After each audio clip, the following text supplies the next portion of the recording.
Sorry, I ran out of memory on my device. I should have looked at that before I started this video and cleared up some space. So we'll just make this a part 2. And he shall crush thy head, and thou shalt bruise his heel. The proto-evangelium, we'll just go back to that. The beginning says, I will put enmity between thee and the woman, between thee, Lucifer, and all your cohorts, and the woman, and between thy seed and her seed. Her seed, again, is Christ, ultimately in Christ, but also in us who are the seed of Christ. As Isaiah 53 says, that of Christ, that he shall see his seed, the manifest sons. I will put enmity between thee and the woman, between thy seed and her seed, and he shall crush your head. This is what Psalm 110 is speaking of. And he shall wound the head over many countries, the head over many nations. This is Antichrist. This is the fulfillment of the proto-evangelium. He shall crush your head, and thou shalt bruise his heel. The bruising of his heel was in the work of the cross. And the cross, Lucifer bruised the heel of the Lord, but in bruising the heel and taking him to the cross, it sealed his fate, in that Christ's feet were crushing him. But there is a fulfillment in this, in the manifest sons. This is where I'm taking you. See, Psalm 10 is fulfilled in the manifest sons. See, he is sending forth the scepter. Yahweh is sending forth Christ's scepter, his ruling scepter, out of Zion. Those are a people that have ascended the hill of the Lord, the manifest sons, who have ascended to the throne, that have overcome this world. They've overcome this sin nature. See, Proverbs 16:6 says, by mercy and truth, iniquity is purged. Iniquity is the Antichrist spirit. It is the self-will. See, as it says in Ezekiel 28, that Lucifer was perfect in all his ways until iniquity, until the Antichrist spirit was found in him.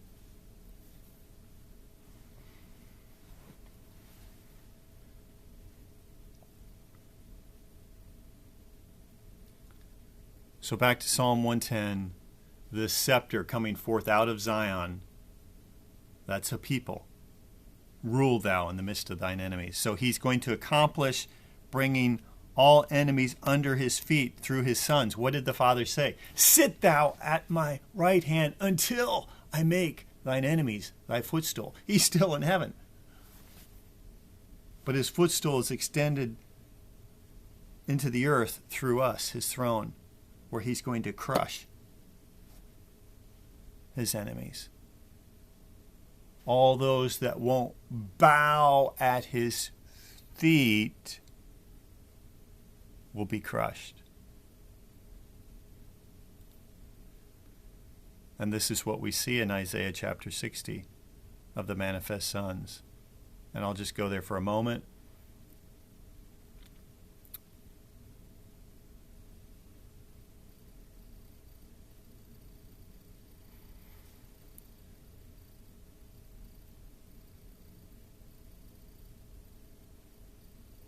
It says that they shall bow themselves down at the soles of your feet. And they shall call thee the city of the Lord, the Zion of the Holy One of Israel. Those that afflicted thee shall come bending unto thee. And they that despise thee shall bow themselves down at the soles of your feet. And they shall call thee the city of the Lord, the Zion of the Holy One of Jesus. Jesus is the Holy One of the Holy One of Israel. And you also see the judgment in Isaiah 60. Those nations which shall not serve you shall be wasted.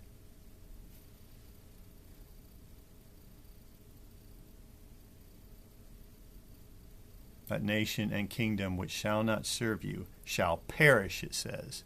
Yea, it shall be utterly wasted. Those that will not bow to Christ manifested in his sons shall be utterly wasted. Those nations and kingdoms which shall not come to serve him as he manifests himself in the earth, as he prolongs his days, as it says in Isaiah 53. He will prolong his days. He shall see his seed. He shall prolong his days. The pleasure of the Lord shall prosper in his hand.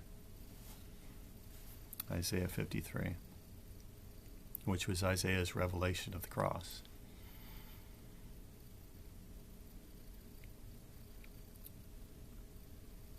So this proto-evangelium, this first gospel, which is the gospel of the kingdom, this is the gospel of the kingdom, the good news of the kingdom. First, his kingdom being established in our hearts, that he would make it his enthronement there, an extension of his throne from heaven, that then all enemies would be put under his feet.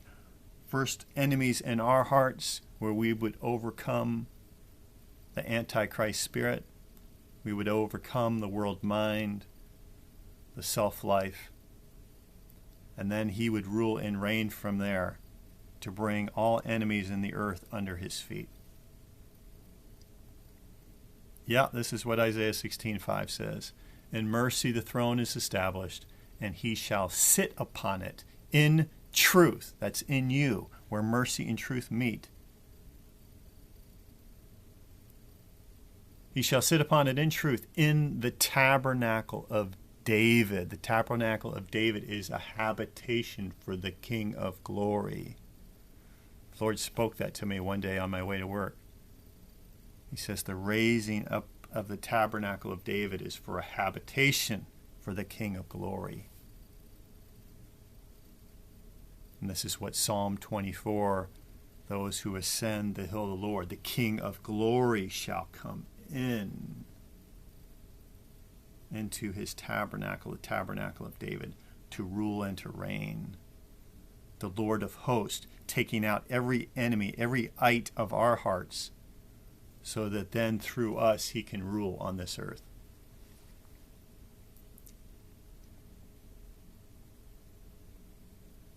The Lord shall strike through kings, back to Psalm 110, shall strike through kings in the day of his wrath.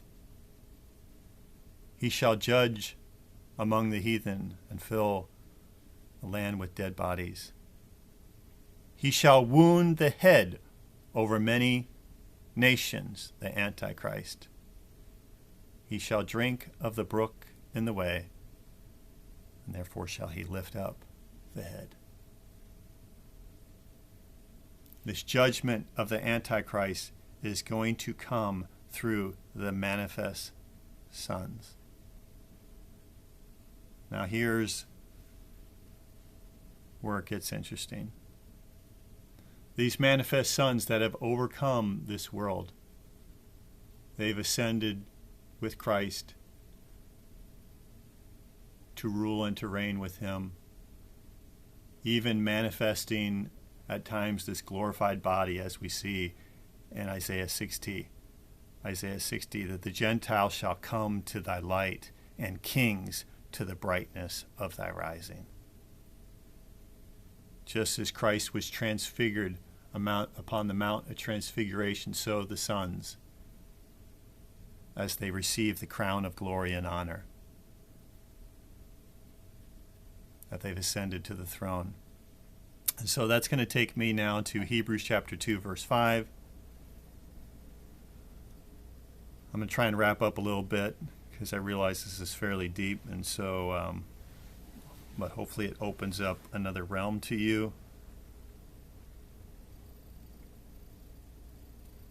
Hebrews chapter 2, verse 5, I believe this is Paul speaking, but whoever the writer of Hebrews was, says that he has not, Hebrews 2:5, he has not put the earth in subjection to angels. He has not put the age to come into subjection to angels. He's speaking of the millennial kingdom, ruling and reigning with Christ. He hath not put the age to come in subjection to angels under their dominion, but one in a certain place testified, saying, what is man that thou art mindful of him? Who is that certain one testifying? That's David. So now the writer of Hebrews is referring to Psalm chapter 8, where David is testifying, where it says, O Lord, how excellent is your name in all the earth. See, Yahweh's name is the entrance into sonship. His name, the name of the Lord, is a strong tower. The righteous run into it. It's about identity and coming into him as a son, coming into the Father's house.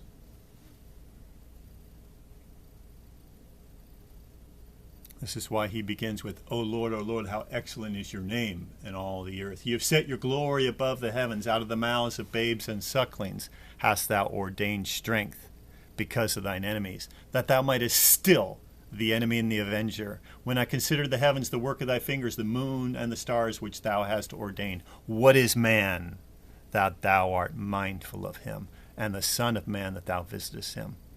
So this is where Hebrews chapter 2 is picking up. One in a certain place testified, David testified here in Psalm 8. What is man that thou art mindful of him, and the son of man that thou visitest him? You've made him a little lower than the angels. You've given him a physical body, is what he's talking about.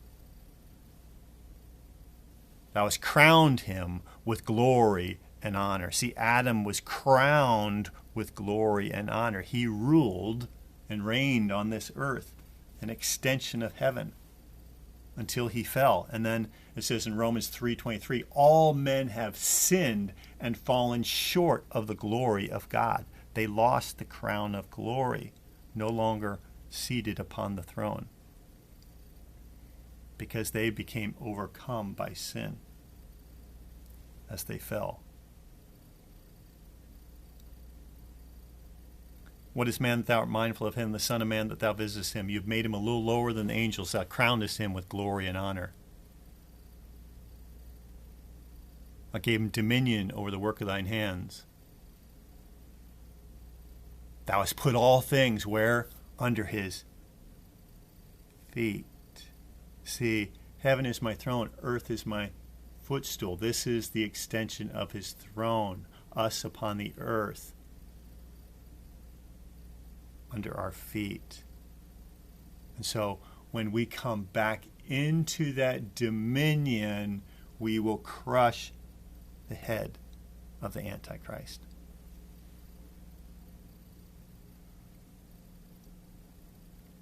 Thou hast given him dominion over the work of thine hands. Thou hast put all things under his feet.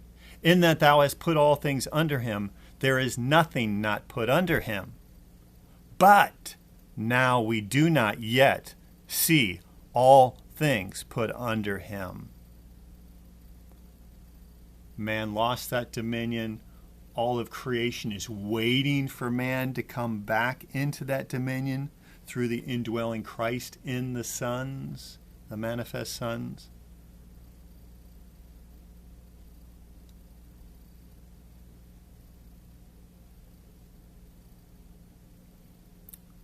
Thou hast put all things under his feet. In that thou hast put all things under him, there is nothing not put under him. But now we do not yet see all things put under him. But we see Jesus, who was made a little lower than the angels. He was given a physical body for the suffering of death.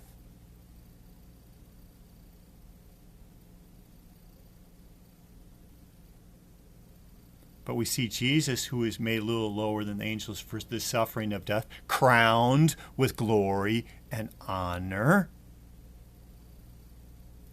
seated on the throne with the Father is what that means. This is what we saw on the Mount of Transfiguration, where he received the crown of glory and honor, it says. He was crowned with glory and honor.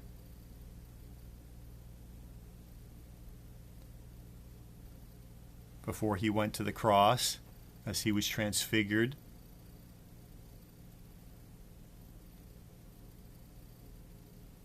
With the crown of glory and honor, he was the corporate head of all of creation.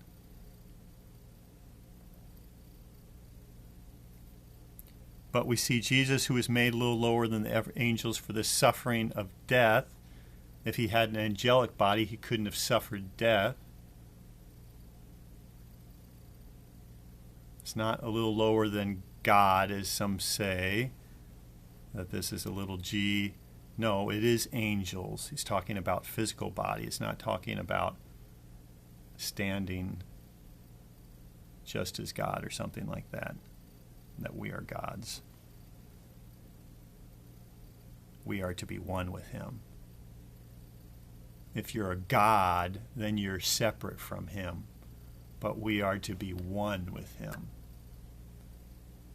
I and my Father are one.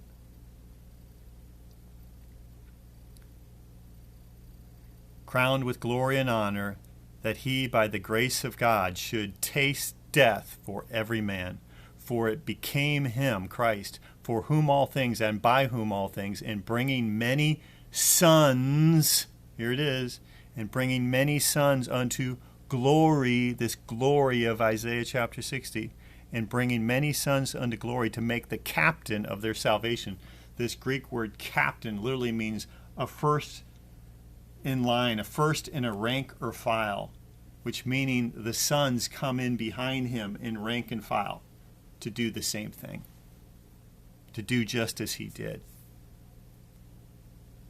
That he, by the grace of God, should taste death for every man, for it became him, for whom all things and by whom all things, in bringing many sons unto glory, to make the captain of their salvation perfect through suffering.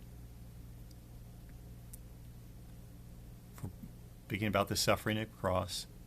For both he that sanctifieth, speaking of Jesus, and they who are sanctified through the working of the Holy Spirit, are all of one, for which cause he is not ashamed to call them brethren, saying, I will declare your name unto my brethren. This is out of Psalm 22:22, David's revelation of the cross. I will declare your name unto my brethren, because through the name, Father's name is sonship.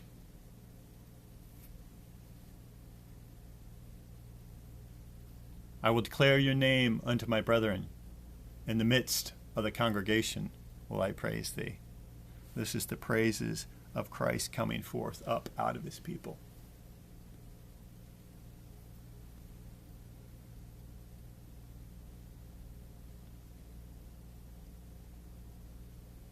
Saying, I will declare your name unto my brethren. In the midst of the congregation will I praise thee. And again, I will put my trust in him. And again, this is in Hebrews chapter 2. And again, behold, I and the children which God has given me. This is prophetically speaking of Christ and his seed, his offspring, birthed from him. Behold, I and the children which God has given me. As Isaiah 53 says, he, Christ, shall see his seed. Behold, I and the children which God has given me comes from Isaiah chapter 8, verse 18, where it says, "Behold, I and the children which God has given me are for signs and wonders in Israel from the Lord of hosts."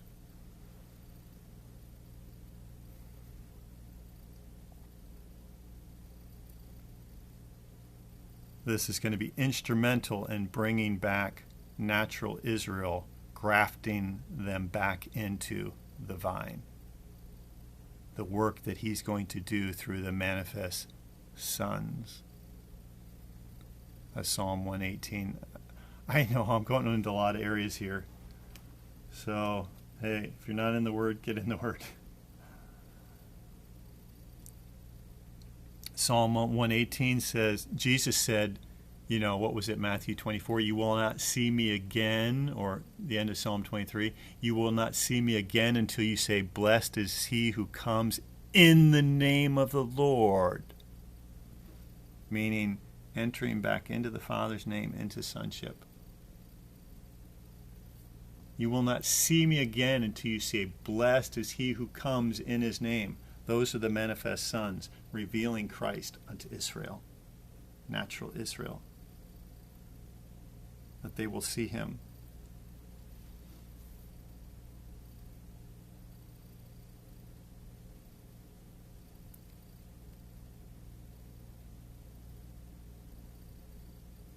"Behold, I and the children which God has given me are for signs and wonders in Israel from the Lord of hosts."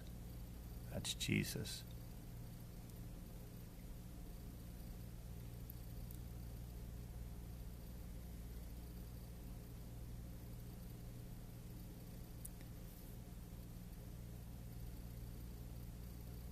"Blessed is he who comes in the name of the Lord" comes from Psalm 118.